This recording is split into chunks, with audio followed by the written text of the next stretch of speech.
আসসালামু আলাইকুম। আজকে আপনাদের মাঝে নতুন একটা রেসিপি নিয়ে এসেছি, সবজির রেসিপি। এখানে আমি দিয়েছি সিম, আলু, টমেটো, এখানে হলুদ, মরিচ, ধনিয়া, আদা, রসুন বাটা, কাঁচামরিচ, পেঁয়াজ, লবণ সব একসাথে। এখন সরিষার তেল দিয়ে দিব।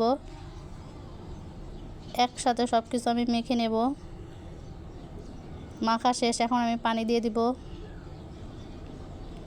এখন আমি ঢাকনা দিয়ে ঢেকে দেব। এই তরকারিটা এতটাই সুস্বাদু যে আপনার আর মাছের দরকার পড়বে না।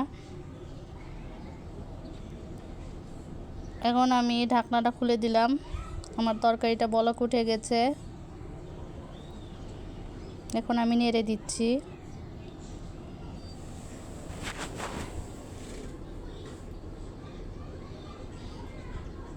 আমি আবার ঢেকে দেব।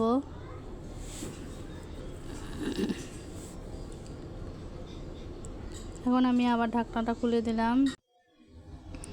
এখন আমি নেড়ে দেব।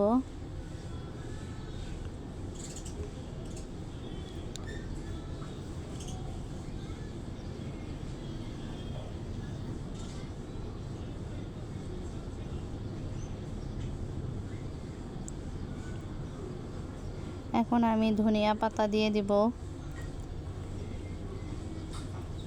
তো আর কিছুক্ষণ রান্না করব। এই রেসিপিটা এতটাই সুস্বাদু যে আপনার আর কিছু লাগবে না। তো এভাবে আপনারা ধনিয়া পাতা, সিম, নতুন সিম দিয়ে, আলু দিয়ে, টমেটো দিয়ে এভাবে রান্না করে দেখবেন, খেতে অনেক মজা হয়। সবাইকে ধন্যবাদ আমার ভিডিওটা দেখার জন্য। ভালো থাকবেন, সুস্থ থাকবেন।